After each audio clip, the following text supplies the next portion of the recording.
Assalamualaikum warahmatullahi wabarakatuh. Bertemu kembali dengan saya di materi berikutnya, yaitu tentang sistem deteksi dan alarm kebakaran. Sebelumnya kita sudah sama-sama diskusi tentang sistem proteksi kebakaran yang ada pada bangunan gedung. Sebelumnya juga kita sudah berdiskusi tentang perilaku api. Jadi ini adalah lanjutannya. Kita simak sampai selesai.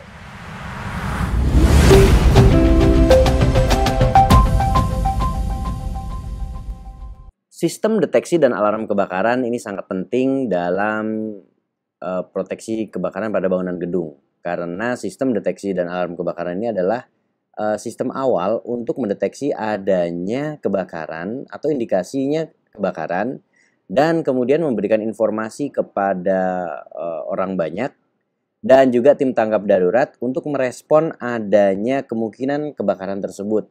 Sehingga sistem deteksi dan alarm kebakaran ini memang sangat penting sekali.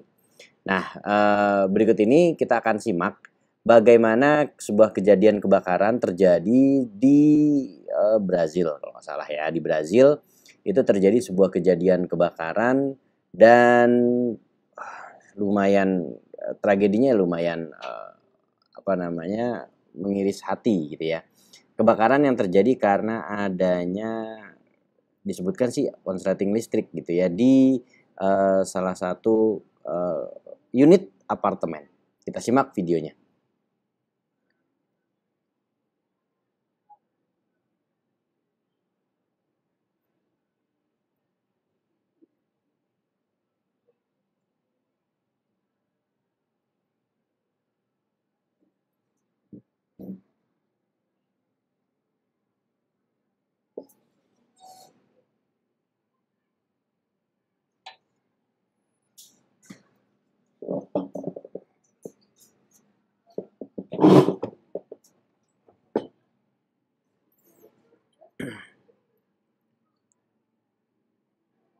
Nah, ini kejadian kebakaran di Sao Paulo, Brazil, di mana kejadian kebakaran tersebut mengakibatkan sebuah apartemen dengan 25 lantai terjadi kebakaran. Disebabkan karena konsleting AC di salah satu unit tersebut.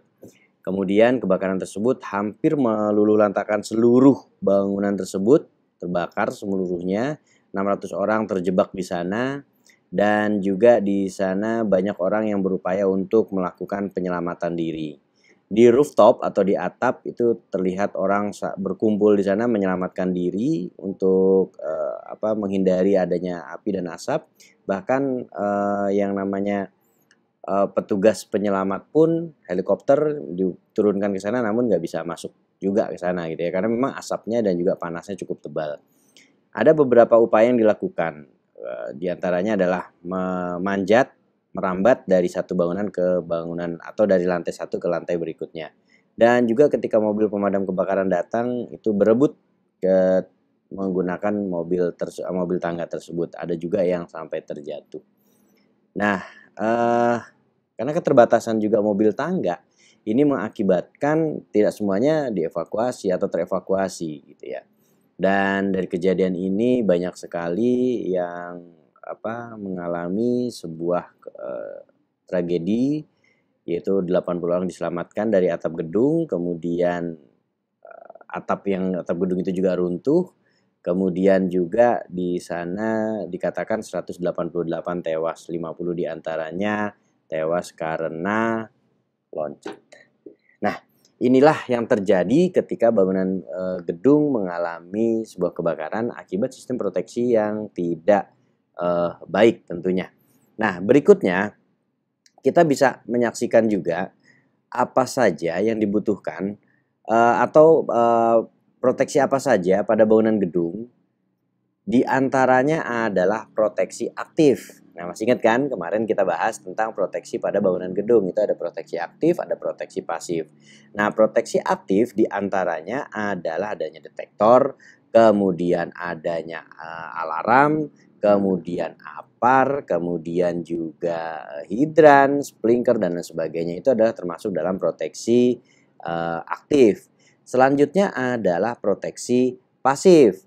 Apa itu proteksi pasif? Nah, tentunya proteksi pasif itu kita juga harus mengetahui yang disebut dengan proteksi pasif ya. Kemarin kita sudah bahas, adalah proteksi yang terpasang secara permanen pada bangunan tersebut yang bekerja secara pasif. Ya, diantaranya adalah pintu darurat, tangga darurat, kemudian fire stopper, itu adalah termasuk dalam proteksi pasif. Nah, kalau proteksi aktif itu kan proteksi yang bekerjanya aktif, kayak APAR. APAR berarti bekerjanya langsung memadamkan kebakaran, digunakan langsung menuju ke TKP. Kemudian mengupayakan langsung ke lokasi atau ke tempat kebakarannya. Kalau pasif itu berbeda. Kalau pasif tentunya dia tidak melakukan upaya pemadaman, tetapi bagaimana melakukan upaya pencegahan penjalaran. Nah, salah satunya adalah tadi fire stopper, ataupun memberikan sarana untuk orang melakukan evakuasi pada saat terjadinya keadaan darurat. Salah satunya adalah tangga ataupun pintu darurat. Nah, itu adalah sistem proteksi pada bangunan gedung. Ada yang aktif dan ada yang pasif. Nah, kita ini akan membahas tentang bagaimana sih kinerja dari proteksi kebakaran. Nah, kinerja dari proteksi kebakaran ini kita bisa lihat dalam sebuah tabel ini bagaimana sebuah kinerja proteksi pada bangunan gedung itu bisa terlihat. Ketika ada pertumbuhan api, maka yang bekerja adalah proteksi aktifnya, yaitu bisa dari detektor, kemudian alarm, kemudian sprinkler, dan di mana tahapan tersebut akan menjadi tidak efektif pada saat proteksi aktif tersebut sudah tidak mampu lagi mengendalikan kebakaran. Nah, ketika proteksi aktif tersebut mampu mengendalikan kebakaran, maka itu akan jauh lebih baik lagi. Nah, ini rekan-rekan bisa melihat di tabel ini bagaimana sistem tersebut bisa melakukan sebuah tindakan untuk melakukan pemadaman di awal, ya, entah itu dari lokal sistemnya ataupun dari sistem yang lainnya. Nah, ini sekilas sebelumnya sudah kita bahas di materi yang sebelumnya. Nah, kemudian persyaratan pada bangunan gedung apa saja sih? Nah, ini bisa kita baca nih persyaratan pada bangunan gedung. Ya, contoh nih bangunan hunian tunggal atau bangunan hunian tunggal ini contohnya adalah untuk rumah tinggal, jumlah lantainya 1. Nah, jumlah luas lantainya itu ya kita nggak tahu berapa. Kemudian apakah diperlukan sistem deteksi dan alarm? Ya, tidak diperlukan. Kemudian bangunan hunian, asrama, kos, rumah tamu, hotelnya ini lantai 1 itu luas lantainya sekitar 300, belum diperlukan adanya sistem deteksi dan alarm. Dan kemudian ada yang namanya bangunan hunian terdiri dari 2 atau lebih untuk hunian, contohnya ruko 1-3. Itu luas areanya tidak dibatasi, tidak ada batasan. Nah, itu juga sudah menggunakan alarm sistem. Contoh lain adalah apartemen. Nah, contoh lain ada apartemen, itu juga bisa menggunakan alarm sistem ataupun detektor ya maksudnya. Kemudian itu bisa digunakan. Nah, contohnya di rusun, apartemen, dan sebagainya. Itu menggunakan alarm atau menggunakan sistem yang otomatis juga. Nah, seperti itu. Kemudian bangunan kantor, ya sudah jelas lah kalau bangunan kantor. Nah, kalau bangunan kantor itu ya kita lihat ada yang otomatis, ada yang manual. Nah, ini tinggal kita sesuaikan. Nah, ini tabel-tabel ini yang nanti bisa menjadi paling tidak menjadi acuan kita bagaimana ketika akan memeriksa sebuah bangunan gedung itu kok ada ini nih yang harus dilengkapi, sistem deteksinya seperti apa, sistem alarmnya bagaimana gitu kan. Nah, ini bisa kita bisa pelajari gitu ya untuk itu. Nah, kemudian kita bisa lihat juga bagaimana ketika kita melihat sistem proteksi aktif itu berfungsi untuk apa. Nah, di situ kita bisa melihat sistem proteksi aktif itu berfungsi untuk deteksi dini, yaitu ketika ada asap, dia akan mendeteksi adanya asap, adanya api, dia akan mendeteksi adanya api, panas, dan lain sebagainya. Early warning system, early warning system. Nah, agak kebelibet nih, udah kering nih mulut nih. Nah, ini early warning system ini sangat penting. Jadi fungsi dari proteksi aktif itu salah satunya adalah untuk deteksi, ya, fungsi untuk deteksi dini atau early warning system. Kemudian selain itu juga untuk fungsi pemadaman kebakaran. Contoh dari fungsi yang untuk mendeteksi itu apa? Yaitu contohnya adalah contohnya adalah detektor.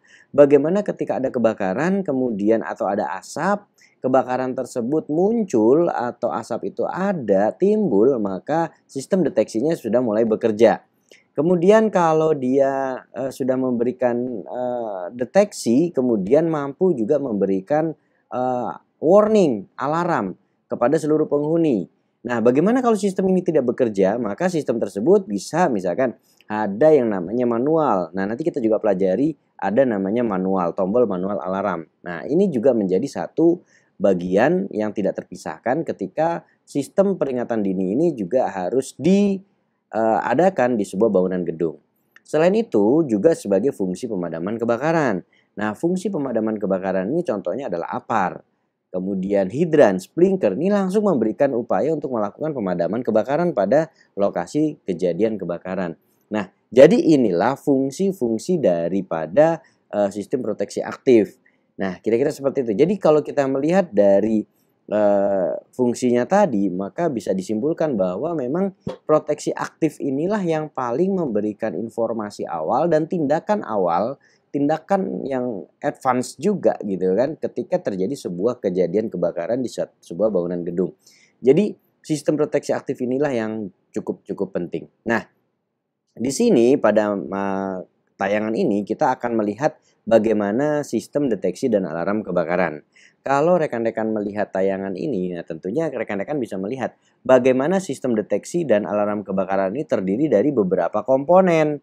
Yang pertama adanya detektor. Nah, detektor, kemudian adanya juga alarm kebakaran, kemudian adanya titik panggil manual, kemudian adanya panel kontrol alarm, kemudian sistem sumber daya listrik, ada pengkabelan dan peralatan bantu instalasi lainnya. Nah, ini adalah komponen sistem dari sistem deteksi dan alarm kebakaran.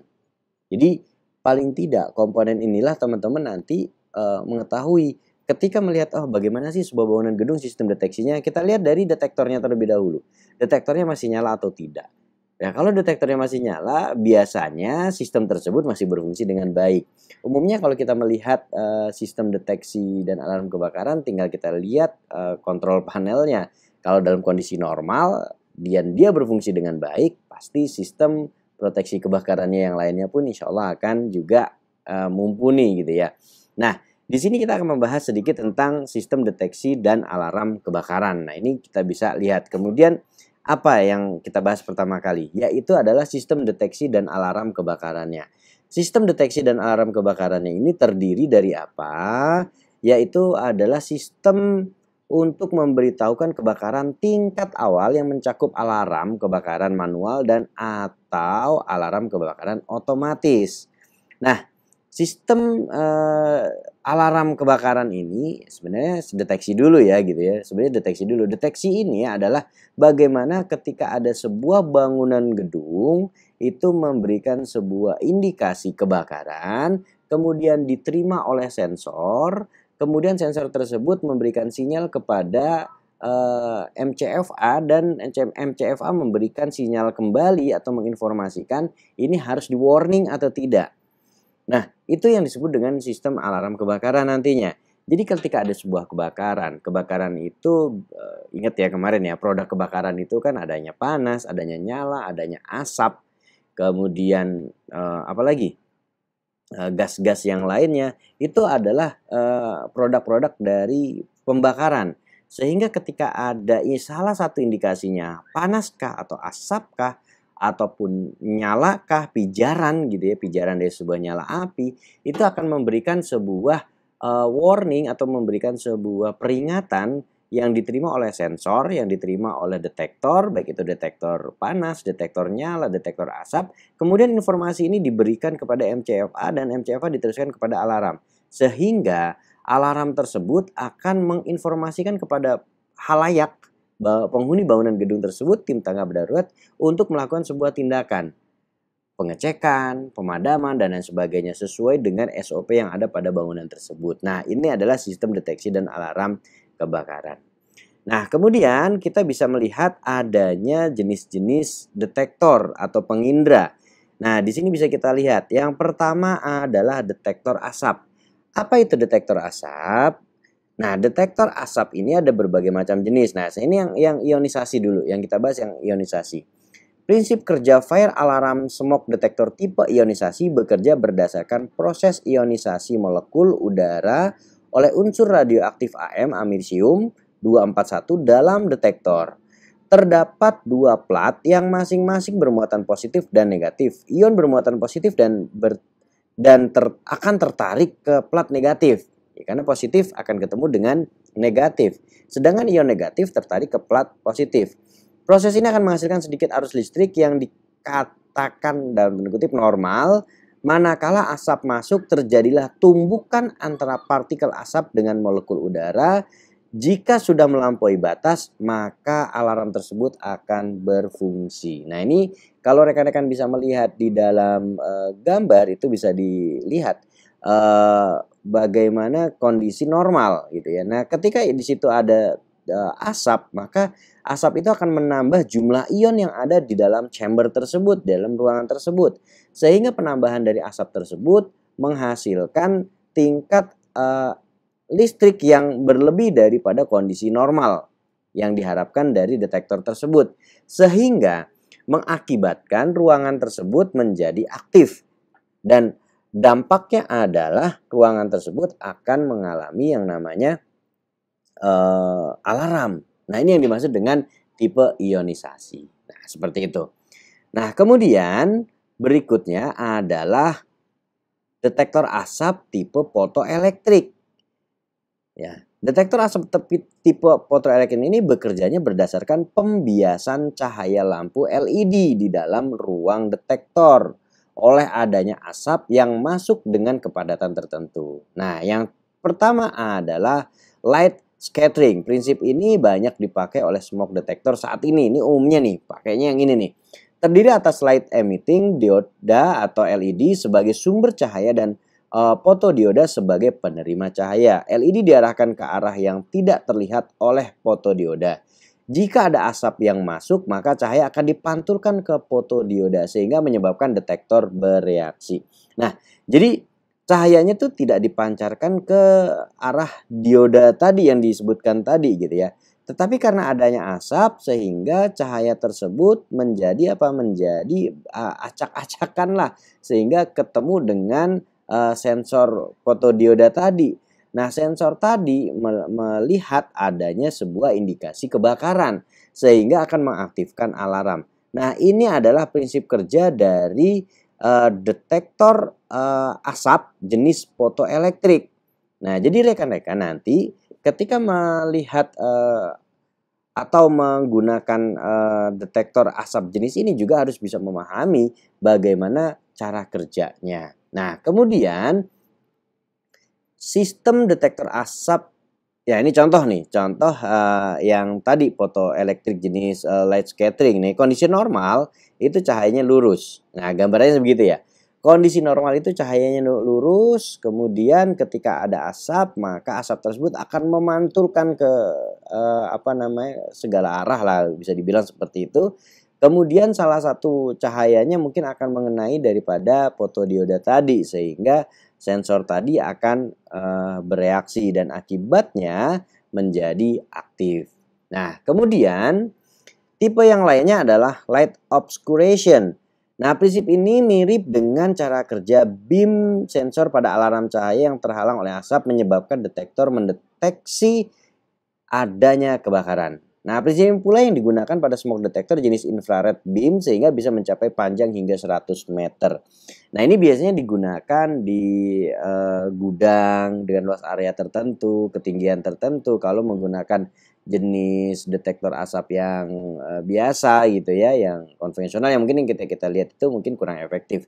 Sehingga lebih efektif jenis menggunakan tipe-tipe detektor seperti ini. Jadi kalau kita ngelihat cara kerjanya ya seperti itu, seperti yang ada di dalam gambar. Kalau kondisi normal itu antara reseptor dan receiver itu saling menerima gitu ya. Jadi sehingga cahaya tersebut akan mengenai di sensor tersebut sehingga kondisinya normal. Apabila ada asap di antara itu, maka asap tersebut akan menghalangi pancaran cahaya dan sensor tidak menerima cukup cahaya dan dianggap sebagai adanya kebakaran, indikasi adanya kebakaran. Nah, kemudian tipe beam detektor. Nah, beam detektor atau detektor cahaya tersedia dalam dua jenis. Yang pertama reflective beam detektor. Nah, ini bekerjanya menembakkan sinar inframerah dari pemancar ke reflektor yang diletakkan di ujung lain dari daerah yang dilindungi cahaya tersebut. Kemudian dipantulkan kembali ke detektor cahaya. Jadi ini ibaratnya tiktokan antara pemancar ke reflektor, kemudian reflektor kembali lagi ke pemancar. Nah, seperti itu. Nah, ketika di sini terjadi sebuah indikasi, kemudian indikasinya tersebut mengakibatkan pancaran atau pantulan cahayanya tadi menjadi terganggu seperti adanya asap, maka itu akan mengakibatkan alarm tersebut aktif gitu ya.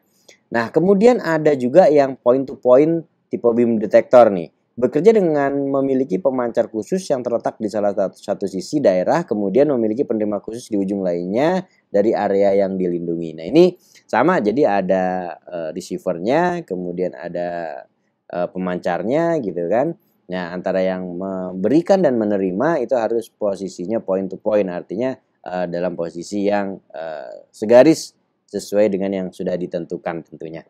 Nah, ini adalah tipe beam detector yang tadi. Ada yang pertama tadi apa? Adalah reflective beam detector, yang berikutnya adalah point to point. Nah, kemudian ada juga nih detektor asap yang portable. Nah, detektor asap yang portable ini bisa kita beli, bisa kita pasang di rumah, nggak masalah. Dan ini mandiri. Ya, artinya dia tidak menggunakan sistem yang rumit gitu ya. Dia tidak menggunakan sistem yang rumit, harus ada panel, harus ada kabel dan lain sebagainya. Tidak. Nah, detektor ini atau detektor asap portable ini dia berdiri sendiri, kemudian tanpa instalasi kabel, murah. Kenapa murah? Karena kita belinya satuan. Saya cuma beli satu detektor gitu ya.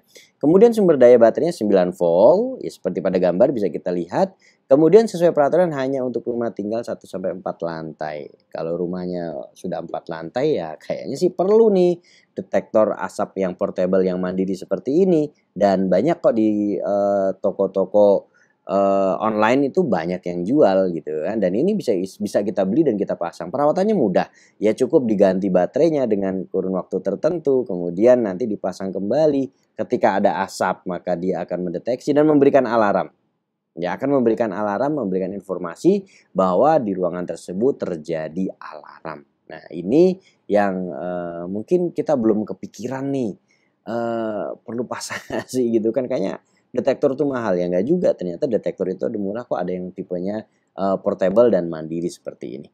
Oke, ini adalah tipe detektor asap yang portable. Nah, berikutnya apa sih bedanya antara detektor asap yang ionisasi dengan fotoelektrik? Nah, kalau ionisasi itu karena memang di dalamnya itu sudah ada kondisi di mana dia sudah kondisi aman, kondisi yang ibaratnya normal ya, normal. Artinya listriknya ada kondisi stabil gitu kan. Kemudian dianggap itu listrik dalam kondisi normal. Ketika ada kebakaran maka ada asap di sana, asapnya akan mengandung ion sehingga aliran listrik di sana terganggu sehingga itu dianggap sebagai kebakaran.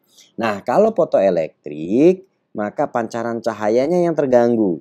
Entah itu terpotong ataupun seperti terhalang sehingga memantulkan ke tempat lain. Salah satunya adalah ke eh, sensor sehingga sensor tersebut akan menerima cukup ada cahaya yang seharusnya tidak diterima, tetapi karena adanya asap tadi maka pantulannya tadi mengakibatkan sensor tersebut menerima cahaya dan menimbulkan sebuah alarm. Nah, oke, tadi kita berbicara tentang detektor asap. Nah, sekarang kita berbicara tentang detektor panas. Nah, beda nggak sih? Beda banget gitu kan. Jadi mana yang lebih efektif? Saya pikir asap adalah hal yang sangat mudah terjadi ketika terjadi kebakaran. Umumnya begitu. Sehingga asap itu akan lebih mudah melayang dan mudah ditangkap, mudah diterima dan sebagai indikasi adanya kebakaran. Nah, selanjutnya kita bahas juga tentang detektor panas. Nah, detektor panas itu apa saja? Yang pertama detektor panas jenis rate of rise atau ROR, nyebutnya ROR gitu ya. Yaitu adalah deteksi ini memiliki komponen ruang deteksi yang dilengkapi membran diafragma sebagai pendorong titik kontak tersebut. Bekerja dengan kenaikan suhu 7-10 derajat Celcius per detik. Jadi cukup signifikan nih. Ketika ada kenaikan tiba-tiba 7 derajat per detik, maka kemungkinan deteksi ini akan juga menyala. Umumnya pada titik suhu 55 derajat sampai 63 derajat Celcius. Nah, umumnya. Nah, tapi nanti kembali lagi gini. Oh, di patokannya segini, enggak. Tapi lihat spesifikasi daripada alat tersebut. Dia bekerjanya di suhu yang mana. Nah, kemudian lokasi pemasangan pada area parkir, ruangan kantor, kamar hotel, rumah sakit, ruang server, ruang arsip, gudang, pabrik, dan lain sebagainya. Nah, yang perlu diperhatikan adalah bagaimana kita melakukan survei terlebih dahulu ketika kita memasang yang namanya detektor panas. Suhu ambien di ruangan tersebut berapa? Kalau dalam aktivitas itu misalkan cukup tinggi, maka kita pastikan detektornya harus sesuai. Nah, misalkan di ruangan yang menghasilkan panas, ruang genset dan sebagainya, itu kita cek juga pada saat memanaskan genset, suhu ruangan tersebut, ambiennya pada saat memasang itu berapa derajat. Jadi kita bisa sesuaikan. Jadi jangan disamaratakan, nanti akan terganggu justru malah sistem kinerjanya. Nah, itu yang harus diperhatikan. Nah, selanjutnya jenis yang berikutnya adalah detektor panas jenis fixed temperatur. Nah, ini bekerjanya pada suhu tertentu. Lokasi pemasangannya misalkan di ruang genset, basement, dapur, food court, gudang beratap, asbes, bengkel las dan sejenisnya. Nah, cara kerjanya seperti apa sih? Nah, cara kerjanya adalah seperti itu tuh yang ada di gambar. Nah, ini nih yang ada di sini nih, yang ada di sini. Nah, nanti bisa kita lihat nih bagaimana kalau kondisi normal seperti apa, kemudian mulai terpanaskan. Nah, ini masih terpisah. Tapi kalau sudah panasnya sudah cukup, metalnya sudah cukup, maka akan terjadi nempel istilahnya, mendekat. Nah, ketika sudah mendekat, maka plus dan min itu menyatu, terjadilah contacting dan disitulah akan terjadi yang namanya alarm atau adanya indikasi. Nah, itu adalah jenis detektor panas fixed temperatur. Lihat juga suhu ambiennya berapa di ruangan tersebut. Jangan main asal pasang. Nah, ini perlu diperhatikan buat rekan-rekan. Nah, berikutnya adalah heat detector kombinasi. Nah, maksudnya bagaimana kombinasi? Yaitu kombinasi antara ROR dengan fixed temperatur. Nah, umumnya sudah banyak sekali jenis detektor seperti ini. Jadi bagian tengahnya adalah fix, bagian luarnya adalah ROR. Mana yang lebih dulu mengindikasikan? Ini penting karena apa? Karena ini untuk mempercepat reaksi atau aksi dan reaksi dari sistem bangunan gedung tersebut. Bisa jadi nanti supaya ada pendeteksian, kemudian juga nanti ada tindakan dan lain sebagainya. Ini umumnya akan dilakukan kombinasi seperti itu. Nah, kemudian Berikutnya adalah detektor nyala api. Ya, detektor nyala. Tadi kita udah bahas tentang detektor asap, detektor panas. Nah, sekarang detektor nyala atau flame detector. Nah, flame detector ini apa? Adalah alat yang sensitif terhadap radiasi sinar ultraviolet yang ditimbulkan oleh nyala api. Tetapi detektor ini tidak bereaksi pada lampu ruangan atau inframerah atau sumber cahaya lain yang tidak ada hubungannya dengan nyala api atau flame. Nah, jadi gini, detektor nyala api ini hanya bekerja pada kondisi di mana dia mengindra. Ya, contohnya adalah ultraviolet, maka dia akan bekerja ketika ada sinar UV ultraviolet yang ada di area tersebut yang kondisinya seharusnya tidak ada. Nah, ketika dia ada, maka dia akan melakukan tindakan, memberikan informasi dan memberikan tanggapan ke MCFA dan juga langsung bisa memberikan alarm seperti itu. Nah, inilah yang disebut dengan flame detector. Oke. Kemudian detektor gas. Nah, ini penting detektor gas. Sesuai dengan namanya saja kita sudah tahu bahwa itu adalah untuk mendeteksi adanya kebocoran gas. Kenapa kok perlu dipasang semacam detektor gas? Karena memang mungkin sekali entah itu di rumah ataupun di kantor, di pantry itu masaknya masih menggunakan gas. Kalau kita pasang detektor gas maka umumnya akan mudah untuk kita mengindikasikan atau mendeteksi adanya kebocoran. Ya walaupun secara normal mungkin umumnya gitu ya detektor gas itu tercium bau, tetapi kan belum tentu ada manusianya di sana, sehingga bisa jadi memerlukan sebuah alat. Ya, baik itu LPG maupun LNG sesuaikan dengan kebutuhan atau penggunaan gas tersebut. Nah, seperti itu. Tim tangkap darurat juga perlu yang namanya detektor gas, tapi berbeda, bukan gas yang untuk masak ini nih, tapi gas lain hasil pembakaran gitu kan. H2, CO2, CO, kemudian nitrogen, oksigen dan sebagainya itu juga diperlukan. Tetapi ini beda dengan yang namanya detektor gas yang dipakai oleh tim tanggap darurat. Ini adalah detektor gas untuk mengindikasikan adanya kebocoran gas yang mudah menyala. Nah, seperti itu. Nah, kemudian selanjutnya apa nih? Selanjutnya adalah alarm kebakaran manual. Nah, ini alarm kebakaran manual ini harus ada. Harus ada. Kenapa? Karena ini sebagai cadangan apabila detektor otomatisnya belum bekerja atau tidak bekerja. Kenapa kok bisa dikatakan belum bekerja? Misalkan begini, ada satu kejadian kebakaran di mana kebakaran tersebut terjadi dan orang melihat adanya indikasi api.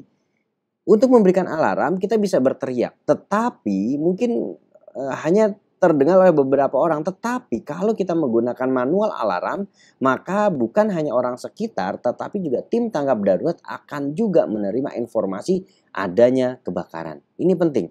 Sehingga kita juga harus tahu bagaimana cara menggunakan yang namanya manual alarm atau tombol manual tadi. Ya. Kenapa? Karena fungsinya dia sebagai titik panggil darurat kepada ruang kontrol. Itu yang paling penting. Ruang kontrol nanti akan memberikan sebuah informasi, kemudian informasinya tadi akan apa? Akan oh ini terjadi kebakaran nih, maka harus lakukan tindakan. Itu sebenarnya begitu. Nah, kemudian dipasang 110 atau sampai dengan 137 cm di atas lantai, jaraknya sekitar 150 cm dari pintu keluar, jarak antara titik maksimal 61 meter, dan adanya juga alarm suara atau bel. Nah, sebagai tanda bahaya melalui suara, tingkat suara minimal 15 desibel. Kemudian minimal ya 15 desibel, artinya bisa lebih dari itu, entah 80 entah 90. Diukur dari jarak 150 cm dari sumber suara. Jadi kalau misalkan ada, ini kira-kira berapa sih sound level meternya gitu kan? Dengan jarak seperti itu nanti diukur kira-kira jaraknya 150 cm dari sumber suara tersebut. Kayaknya di handphone Android ataupun iOS juga ada kok aplikasi sound level meter gitu kan. Kemudian lux meter untuk cahaya itu juga kayaknya ada deh. Nah, walaupun saya nggak tahu tingkat akurasinya seperti apa gitu kan, karena untuk kalibrasi dan sebagainya ini juga perlu. Kemudian selain juga alarm suara, audible alarm gitu ya, ada juga yang namanya alarm visual atau lampu. Sebagai tanda bahaya secara visual atau cahaya Bisa jadi ini diperlukan karena apa? Alarm suaranya mati, maka diperlukan alarm visual atau lampu. Lampu mati saat tidak ada alarm dan aktif apabila ada alarm. Macam-macam jenisnya. Ada yang strobo, ya, ada yang strobo tuh jadi yang menggunakan rotari gitu ya, jadi muter zut ini udah lama. Ada juga yang flashlight gitu kan, jadi langsung berkedip gitu kan. Nah itu juga ada yang seperti itu ya, monggo sehingga silakan, tinggal gedung mau pakai yang mana gitu aja. Nah kemudian saklar aliran air atau flow switch. Nah flow switch ini juga memberikan sinyal ke panel kontrol jika terdapat aliran air dalam pipa sprinkler. Karena bisa jadi ada sprinkler pecah, ada kebocoran di pipa gitu kan yang tidak normal gitu kan. Nah, itu mengaktifkan alarm. Karena ini penting, bahaya juga ketika nggak ada indikasi kebakaran, tiba-tiba sprinklernya pecah, berarti kan semuanya bisa berantakan, semuanya bisa basah dan itu tidak boleh terjadi ketika tidak terjadi kebakaran tetapi terjadi sprinkler pecah, ya bisa jadi kan mengakibatkan kerugian. Kerugiannya bukan karena kebakaran tapi karena air. Nah, ini juga perlu diperhatikan. Dipasang di setiap lantai dan delay maksimal 90 detik nih, jadi ada delaynya gitu ya. Ini flow switch. Kemudian ada yang namanya panel kontrol alarm. Nah, panel kontrol alarm ini apa? Panel kontrol alarm ini adalah merupakan pusat dari sistem alarm kebakaran yang dapat mengontrol menerima aktivasi seluruh bagian detektor dan juga memberikan instruksi pada alarm bell, location indicator lamp apabila terjadi indikasi kebakaran, serta interkoneksi dengan peralatan lain seperti lift, kipas atau fan, AHU, air handling unit ataupun saat general alarm. Jadi gini, kontrol alarm atau main control fire alarm ini adalah pusat kendalinya dari alarm tersebut. Di sini kita bisa melakukan silent atau alarmnya tidak berbunyi, atau kita bisa membunyikan seluruh bangunan gedung, dilakukan aktivasi alarm semua gitu. Atau kita bisa mematikan alarm ini. Macam-macam. Ya, bisa jadi alarmnya tidak bunyi di lantai tapi bunyinya di ruang kontrol. Itu juga bisa. Nah, jadi fungsi daripada main control fire alarm ini adalah untuk mengontrol seluruh aktivitas pada alarm atau pada detektor tersebut. Nah, ini sangat penting. Umumnya penempatannya pada ruang kontrol atau pusat pengendali kebakaran di lantai dasar dan menggunakan sumber daya listrik baterai 24 volt. Nah, untuk lebih jelasnya ya tentunya nanti teman-teman bisa menanyakan kepada kontraktornya gitu kan, konsulennya seperti apa nih alarm yang akan dipasang gitu ya. Karena jenis alarm ini juga berbagai macam atau beragam gitu kan. Nah, ada yang jenisnya konvensional seperti ini. Nah, ini jenis konvensional. Jadi panel alarmnya itu hanya menunjukkan lantai, tidak menunjukkan zona, apalagi sampai menunjukkan lokasi kebakaran tersebut. Jadi ini masih sangat general banget. Ya, masih sangat general. Jadi hanya menunjukkan lantai saja. Ya, nanti berbeda dengan jenis alarm yang semi addressable. Nah, kalau yang jenis semi addressable seperti ini bukan hanya menunjukkan lantai tapi juga menunjukkan zona. Misalkan dalam satu lantai itu ada dua zona 1, zona 2, zona A, zona B, misalkan seperti itu. Maka itu akan memberikan informasi bahwa terjadi indikasi atau kebakaran di zona mana nih? Zona A kah atau zona B? Walaupun belum spesifik.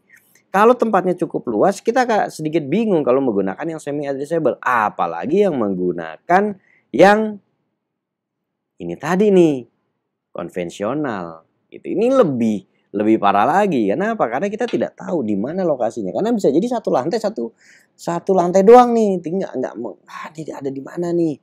Posisinya ada di zona mana, enggak ketahuan. Makanya kalau kita menggunakan semi addressable ini masih agak mendingan, ada zona-zonanya. Tinggal kita memperkecil untuk pencarian. Alangkah lebih indahnya atau alangkah lebih baiknya menggunakan yang full addressable. Kenapa menggunakan full addressable? Karena di panel kontrol tersebut ini sebenarnya ada tulisannya nih. di full addressable tersebut, itu akan memberikan indikasi atau memberikan informasi di mana alarm tersebut yang aktif, di ruangan mana, titik alarmnya nomor berapa atau apa namanya. Nah, itu sampai ke sana kalau yang full addressable. Tapi ya kembali lagi itu kebutuhan dari organisasi kan. Jangan sampai kita memaksakan maunya yang bagus sekalian gitu kan. Ya, memang iya enak, tapi ya enak juga biayanya cukup mahal tentunya ya. Karena memang alatnya cukup canggih sampai ke titik alarm tersebut dipasang itu sudah ada alamat IP-nya. Jadi sudah ketahuan ini bunyi alarm ini di ruangan apa nih? Di ruangan laundry kah atau di ruangan panel kah? Alarm mana yang nyala? Walaupun secara kasat mata kita bisa melihat alarm yang aktif itu lampu indikatornya nyala, tapi kan tetap akan menyulitkan. Berbeda kalau memang sudah diinformasikan dari ruang kontrol, ruang panel, sehingga kita tahu kemana alarm tersebut atau dari mana asalnya alarm tersebut. Nah, itu adalah jenis yang full addressable. Nah, ini kita bisa lihat contoh tayangan bagaimana ketika terjadi yang namanya lokal alarm. Ya, ini lokal alarm terjadi, ya ketika terjadi lokal alarm ya yang bunyi hanya lantainya saja. Nah, jadi nanti gini, teman-teman juga akan mengetahui adanya lokal alarm ataupun general alarm. Kalau lokal alarm misalkan ada bangunan 10 lantai, lokal alarm yang bunyi hanya misalkan ada kejadian di lantai 7, maka yang bunyi hanya di lantai 7. Itu baru namanya lokal alarm. Kalau general alarm adalah seluruh lantainya itu berbunyi. Nah, ini kalau general alarm nih. Seandainya terjadi sebuah indikasi, kemudian terjadi sebuah kebakaran gitu kan di salah satu ruangan, kemudian diabaikan, umumnya antara lokal menuju general itu kalau tidak dilakukan sebuah tindakan itu bisa sekitar 2 sampai dengan 3 sampai dengan 5 menit akan lanjut ke general alarm. Nah, bagaimana kalau terjadi general alarm? Maka banyak sekali sistem yang bekerja gitu kan, AHU-nya mati, kemudian juga pintu otomatisnya akan rilis atau akan terbuka, liftnya akan homing, pressurized fan-nya nih, pressurized fan-nya ini akan nyala, kemudian juga AHU-nya akan mati, kemudian pintu otomatisnya juga akan terbuka, kemudian juga nanti lift ini juga akan homing. Nah, maksudnya apa lift homing? Lift itu akan menuju ke tempat ke lantai dasar, kemudian terbuka pintunya, lampunya mati, tidak bisa digunakan. Nah, itu namanya homing. Jadi kalau terjadi alarm atau terjadi general alarm, lift itu langsung akan homing. Berbeda dengan kondisi lokal alarm. Kalau kondisi lokal alarm belum terjadi itu semua. Liftnya belum homing, kemudian masih dalam kondisi normal, tetapi yang bunyi adalah di lantai tersebut. Nah, bahkan mungkin kipas penekan asap yang ada di ruang tangga itu juga belum bekerja. Jadi bisa jadi ketika rekan-rekan nanti misalkan ada sebuah latihan drill evakuasi, kemudian evakuasi tersebut mendahulukan tempat yang terbakar gitu kan. X plus 1, X plus 2, X min 1, X min 2, artinya 2 lantai di atasnya dan 2 lantai di bawahnya melakukan evakuasi terlebih dahulu, kemudian menuju ruang tangga, kok kipasnya belum nyala? Wajar, karena masih kondisi lokal alarm. Tapi kalau sudah general alarm, pasti kipasnya akan menyala, kalau sistemnya baik. Kalaulah sistemnya baik. Tapi kalau sistemnya nggak baik ya belum tentu gitu ya. Nah, kemudian kabel. Nah, ini pengkabelan juga penting. Karena apa? Karena untuk sistem deteksi atau sistem proteksi kebakaran tidak bisa sembarangan kabel. Kabelnya harus yang tahan api minimal 2 jam sampai pada suhu 750 derajat. Kemudian pipa pembungkus labelnya berwarna merah. Kemudian juga adanya alat komunikasi gitu kan, sistem suara, sistem internal atau intercom gitu kan, speaker pada sistem komunikasi darurat untuk announcement gitu kan, dipasang pada setiap lantai, setiap ruangan, tangga kebakaran dan lift. Ini untuk memberitahukan ketika terjadi sebuah keadaan darurat, maka akan diberikan atau akan diinformasikan, mohon perhatian telah terjadi kebakaran di lantai X kepada penghuni di lantai X, dan X plus 1, X plus 2, X min 1 dan X min 2 harus melakukan evakuasi dan lain sebagainya. Karena announcement itu sangat penting, paging itu harus dilakukan supaya masyarakat atau penghuni bangunan gedung itu merasa aman, nyaman, dan juga oh nih ada kok yang ngurus gitu kan. Syukur-syukur di dalam lantai tersebut ada tim tanggap darurat, maka dia akan merespon, memberikan sebuah tindakan, melakukan upaya pemadaman menggunakan apar ataupun menggunakan hidran ataupun mempersiapkan untuk evakuasi. Jadi penting untuk dipasang alarm kebakaran karena termasuk itu memberikan informasi kepada para tim tanggap darurat, penghuni gedung ataupun yang lainnya. Nah, ini ya dari sistem deteksi dan alarm kebakaran. Nah, kemudian hal yang juga cukup penting adalah pusat kendali atau pusat pengendali, control room nih. Ya, ini adalah contoh control room. Bagaimana panel kontrol alarm kebakaran itu harus ditempatkan di ruang pusat pengendali kebakaran. Di situ juga ada CCTV, alat komunikasi dan lain sebagainya. Ruang pusat pengendali kebakaran harus mempunyai ketahanan ditempatkan pada lantai dasar. Kalau ada yang masih di basement, nah ini karena memang konstruksinya konstruksi lama, misalkan seperti itu. Ruang kontrolnya ada di sana. Kenapa kok harus ada di lantai dasar? Karena itu dekat dengan pelarian. Jadi kalau misalkan nanti ada kejadian di situ nggak bisa berbuat apa-apa, maka tim yang ada di ruang kontrol tersebut ya udah bisa evakuasi. Syukur-syukur ruang kontrolnya tadi berada atau berada pada beda bangunan sehingga itu juga lebih aman lagi atau lebih bagus lagi gitu karena tidak mengganggu proses tanggap darurat gitu ya. Kemudian lantai dasar adalah lantai yang sejajar dengan jalan raya atau sambungan pemadam kebakaran atau Siamese connection. Nah, ini yang dimaksud dengan lantai dasar. Sehingga ketika ada keadaan darurat di ruang kontrol tersebut, misalkan amit-amit terjadi satu kejadian kebakaran sampai membakar ruang kontrol tersebut, orang yang ada di ruang kontrol tersebut akan mudah untuk evakuasi. Itu sih tujuannya kenapa kok ada di lantai dasar. Nah, begitu ya. Oke, berikutnya adalah tentang udah habis ternyata ya. Udah habis. Jadi, nah itulah bagaimana kita melakukan sebuah perencanaan pemasangan detektor kebakaran dan rekan-rekan tentunya sudah menyimak dan kalau menyimak jangan lupa tulis di komentar apa saja detektor jenis detektor asap dan bagaimana cara kerjanya. Nah, nanti teman-teman atau rekan-rekan semua silakan tulis di komentar bagaimana atau apa jenis detektor asap dan bagaimana cara kerjanya. Oke, saya rasa cukup untuk hari ini dan mudah-mudahan kita bisa ketemu di sesi yang berikutnya kembali dan ini akan menjadi materi-materi yang berikutnya supaya kita bisa saling berdiskusi, saling memahami dan saling belajar. Saya rasa cukup sampai di sini. Dan mudah-mudahan kita semua dalam keadaan sehat. Billahi taufiq wal hidayah. Wassalamualaikum warahmatullahi wabarakatuh.